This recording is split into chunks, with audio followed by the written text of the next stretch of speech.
Irritable bowel syndrome যেটা আয়ুর্বেদে গ্রহণী রোগ বলা হয়, এটা বেসিক্যালি আমাদের একটা ডাইজেশনের সমস্যা, যেখানে আয়ুর্বেদে আমাদের জঠরাগ্নি যে ফায়ার রয়েছে, যেটা কাজ হচ্ছে আমাদের ডাইজেশন প্রপার করে দেওয়া। তো এটাই যখন আমাদের জঠরাগ্নি ঠিকঠাক ফাংশন করে না, তখনই আমাদের শরীরে এই রোগটা তৈরি হয়।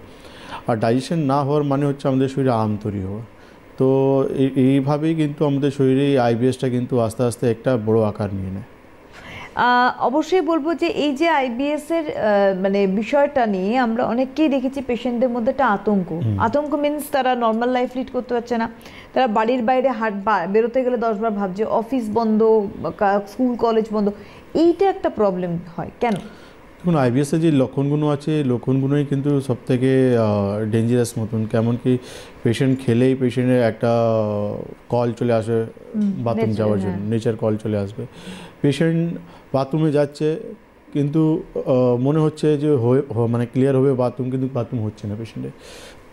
পেটে সবসময় একটা হালকা পেন থাকছে, পেট ফুলে যাচ্ছে, ইনডাইজেশনের সমস্যা চলে আসছে, মুখে রুচি নেই পেশেন্টের। এই সিমটমসগুলো আপনি দেখে আপনি নিজেই বুঝতে পারছেন যে এইরকম পেশেন্ট কি কোনো জায়গায় যেতেই পারবে না, তার নর্মাল লাইফ সে লিড করতেই পারবে না। এবার আইবিএসেও তো অনেক ক্যাটেগরি রয়েছে, যেটা আমরা বলি আয়ুর্বেদ অ্যাকর্ডিং টু আয়ুর্বেদ বাতাস, পিতাস, কফজ অ্যান্ড সানিপাতাস। মানে কিছু কিছু আইবিএস রয়েছে যেখানে কিন্তু কনস্টিপেশন ডমিনেন্ট রয়েছে, কিছু কিছু আইবিএস রয়েছে যেখানে কিন্তু ডায়রিয়া ডমিনেন্ট রয়েছে, কিছু কিছু আইবিএস রয়েছে যেখানে ডিসেন্ট্রি ডমিনেন্ট রয়েছে। আচ্ছা, মানে যে যে ক্যারেক্টারিস্টিক্সগুলো থাকে তার মধ্যে নির্দিষ্ট একটি প্রকোপ বেশি থাকে। এক্স্যাক্টলি, প্রমিডমিনেন্ট দেখা যায়। কেন কি যেখানে বাতাস গ্রহণী থাকবে সেখানে দেখা যায় যে কনস্টিপেশনে প্রমিডমিনেন্স যা বেশি রয়েছে, পিতাস থাকলে দেখা যায় ডায়রিয়া বেশি থাকে, কফাস থাকলে যেখানে দেখা যায় ডিসেন্ট্রি বেশি আছে, আর ত্রিদোষাস সেখানে সবই সিমটমস থাকবে, সবই কিন্তু ইনভলভ থাকবে। তো সিমটমস অনুযায়ী বা যে লক্ষণগুলো আমি বলছি তাতে আমরা বুঝতেই পারছি যে কতটা আতঙ্ক একটা মানুষের ভিতরে চলে আসতে পারে যাদের কিন্তু এই রোগটা হয়ে যাবে। সে সকাল থেকে রাত্রে পর্যন্ত তার মাথায় কিন্তু এই জিনিসগুলো কিন্তু সবসময় ঘুরতে থাকে, যে খাবো কি খাবো না, বা খেলে বাইরে যেতে পারবো কি না, বা কোনো আত্মীয় স্বজনের বাড়ি যেতে পারবো কি না, অফিস অ্যাটেন্ড করতে পারবো কি না, ট্রাভেল করতে পারবো কি না। এটা সবসময় মানুষের দিকে একটা প্রেশার মানুষের কিন্তু থাকে। আর এখানে একটা ট্রিগার পয়েন্ট আরেকটা থাকে যেটা হচ্ছে টেনশন, স্ট্রেস, অ্যাংজাইটি খুব বেশি কাজ করে গেলে, মানে ওটাতে বেড়ে যায়। যারাই কিন্তু আমরা দেখেছি আইবিএস পেশেন্ট, তাদের কিন্তু একটা মানে সাইকোলজিক্যাল একটা সমস্যা থাকেই, তার স্ট্রেস, টেনশন, অ্যাংজাইটির দিকে একটা সমস্যা থাকে। কারণ এটা যখনই হয় তখন পেশেন্ট কিন্তু সিমটমস সব বেশি ট্রিগার করে যায়।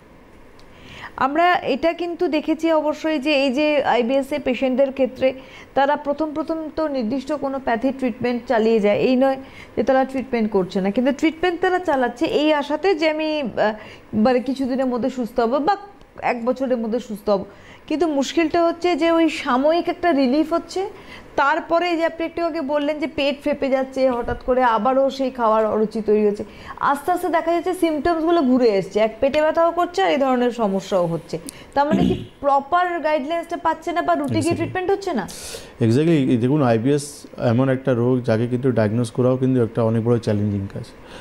মানুষ চিকিৎসা কীরকম হচ্ছে বা কীরকম পাচ্ছে, বা নিজের যারা সেলফ মেডিকেশন নেয় তারা যখন দেখছে কনস্টিপেশন, তারা কনস্টিপেশন কাটানোর জন্য ওষুধ খাচ্ছে, যখন দেখছে ডায়রিয়া হচ্ছে তার জন্য কাটানো ওষুধ খাচ্ছে। তো এইরকম চিকিৎসা করতে করতে তার অনেকটা সময় চলে যাচ্ছে। কিন্তু আয়ুর্বেদ এটা বলছে না, আয়ুর্বেদ বলছে গ্রহণী রোগ যেটা আপনার হয়েছে, গ্রহণী একটা জায়গায় নাম রয়েছে আপনার, যেখানে কিন্তু আমাদের খাবারের প্রসেস হয়, যেখানে আমরা খাবার ডাইজেস্ট হয়। তো সেই ডাইজেস্টটা কিন্তু জঠরাগ্নি মারফত হয়।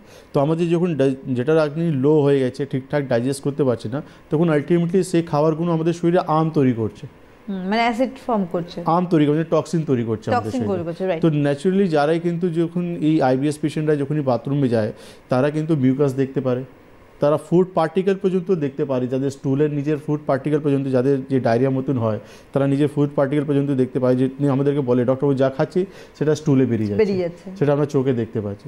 তো আয়ুর্বেদ খুব ক্লিয়ারলি বলে দিয়েছে যে এখানে ইনডাইজেশনের সমস্যা রয়েছে, ডাইজেশন প্রপার হচ্ছে না, অগ্নি আপনার ডিমিনিশ হয়ে যাচ্ছে, কমে যাচ্ছে। তো আমাদের ট্রিটমেন্টটা এখান থেকে স্টার্ট হয় যে শরীরে যে আমগুলো আছে তাকে মেডিকেশন দিয়ে তাকে কিন্তু আমাদেরকে পাচন করতে